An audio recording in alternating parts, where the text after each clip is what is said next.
Today we are going to be talking about African tone and autosegmental representations. Before I jump into all the details here, I'm going to give you a little bit of an overview of what autosegmental theory is for. It's sometimes called autosegmental metrical theory. Either one is fine. I'll get to the details of how to use the notation in a little bit. But first, let me tell you a little bit about what this system is for. And one of the sort of short answer is that it's for African tone. In fact, this kind of formalism was invented in the 1970s by phonologists who were working on African tone systems. Notably, Will Laban and John Goldsmith both played a big role in this. And it came out of the realization that tone is what I'm referring to in the handout as fundamentally autosegmental. So I'm in section 4 of the handout now. And what does that mean, that tone is fundamentally autosegmental? Well, it means that it shows independence from other phonological features, which I'm referring to here as segmental features. And so in the general case, right, I'm going to be using something like IPA symbols to refer to segmental features. And it should be understood, of course, that these are really standing in for bundles of features that, come in these feature matrices and are the same kinds of features we've been working with in this class, and so on and so forth. But we're going to often just use the IPA symbols as a useful shortcut here for all the features of a segment except its tone. And we're going to put the tone on a separate autosegmental tier. And I'm generally going to use H's and L's for these tones, at least in phonological representations. You could also label this plus H minus H, or it really depends on the language. But I'm going to mostly use H's and L's just because this is traditional in the autosegmental literature. And so, you can have an H tone that's up here and an L tone that's up here, or whatever, right? But it's going to be on a separate tier from all these other features, right? We're going to associate tones to segmental features, to feature matrices, using these association lines. And the sort of innovative thing about the theory is that these association lines don't have to be in a one-to-one correspondence between tones and segmental features. And phonological processes can affect this tier independently of affecting this one, the segmental tier here.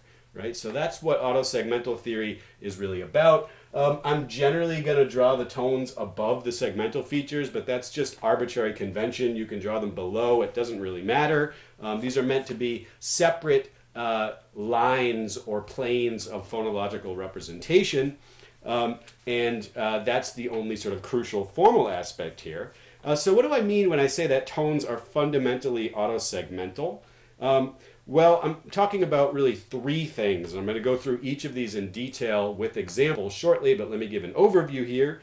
The first kind of independence or autosegmental behavior I'm referring to as temporal mismatch. So what does that mean? It means that the time span associated with these segmental features can just be different than the time span associated with tones. What do I mean by that? Well, you have some unit of time over which segmental features hold, and we generally refer to that as a segment. We model it with a matrix of distinctive features. And then you have some unit of time over which these tones hold. And it's possible for the units of time over which the features hold to be either larger or smaller than the unit of time over which the segmental features hold. Did I just say segmental features twice? I meant tones and segmental features, if that's what I said. So what is that? How do you model that in the system? Well, what it means fundamentally is that maybe you have this period of time during which the segments etfa are being pronounced, and maybe you have a high tone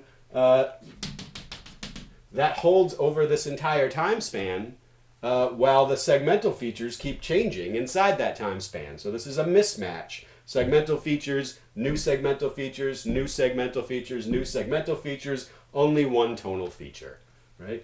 This dashed line is how we indicate in autosegmental theory that a feature has spread from its original location, which is the solid line, to a new location, which is the dashed line. Okay, so that's many segmental features, one tonal feature. You can also have the opposite of that. Right? So you can have tones that occupy a smaller amount of time than segmental features. This would be the case in a tonal contour, for instance, where here you have one tone, two tone, so tonal feature here, tonal features change, and down here you have only one set of segmental features. And in fact, there could be three tones on this. Maybe in some languages, possibly you could have more than three. That's pretty radical behavior, though.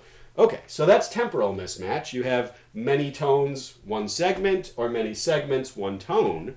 And that's already an important kind of autosegmental behavior. The second kind is what I'm referring to as operational mismatch. And these are my terms. These are not things you'll find in your textbook, but I find it useful to categorize autosegmental behavior in this way. So operational mismatch basically refers to deletion.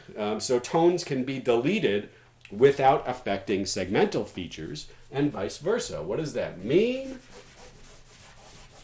Well, you might have, some process in some language where there's a high tone associated with this vowel A, and you can have a phonological process that deletes that tone, and we indicate not exactly deletion, but getting rid of an association between an autosegment and its anchor, which here the autosegments are going to be tone, the anchors will be all the other features except for tone. You indicate this using this little double crosshatch, and that's referred to as delinking in the autosegmental theory. And what that means is that this association line gets deleted. Now, later on, somewhere in the phonological grammar, there's going to be a rule that says that anything sitting up here which doesn't have an association line just disappears. So this is a way of getting deletion, although it's a little bit different, as we'll see shortly. This is delinking. The point here is just that it's possible for this tone to get deleted while all of these other features survive. Right? Conversely, and we'll see this in the next section as well, it's possible for this vowel or this segment to get deleted, right?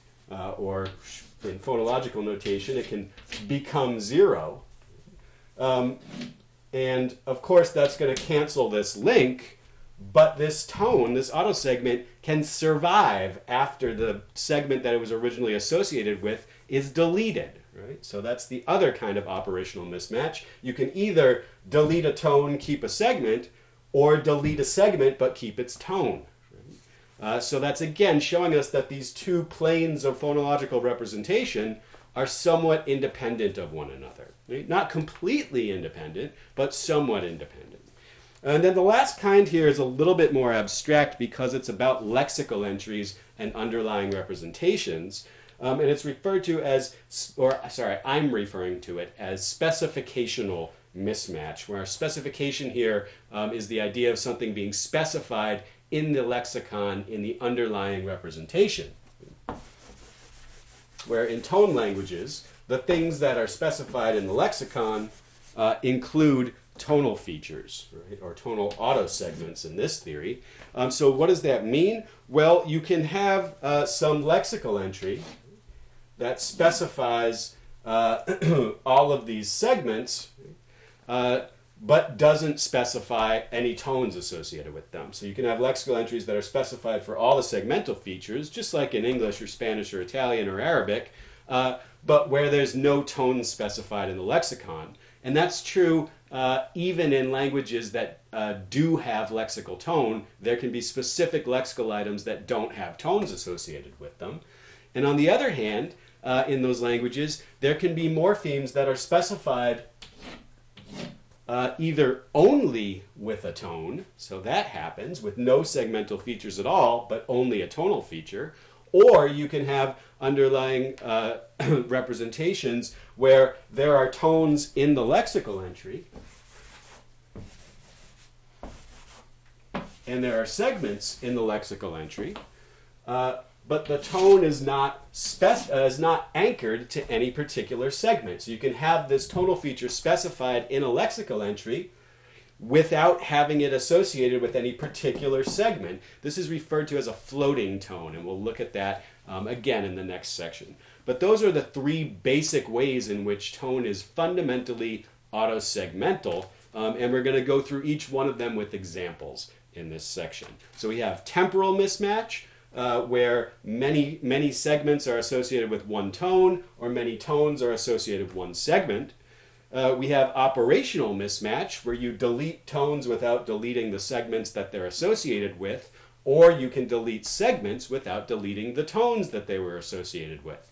And then finally we have specificational mismatch, where lexical entries can have tones that are not associated with any particular segmental features, and lexical entries can have segmental features that are not associated with any particular tones. So for all these reasons, phonologists in the 1970s came up with this way of treating tone that makes it sort of radically different from all the other features we've been looking at in 411 and 611 so far, right? So it's going to be on this separate tier or dimension of phonological representation, and it will interact with other features by being associated or not associated with various segmental features, but it is not itself contained in one of these matrices.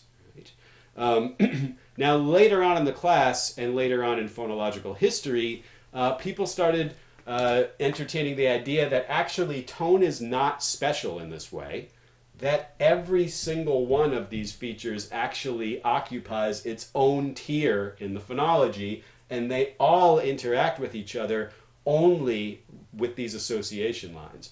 We're not there yet. For now, we're going to treat segments as segments, just as we always have, and tones as special autosegmental features or autosegments, and they're going to behave differently. Later on, we'll look at some other implications.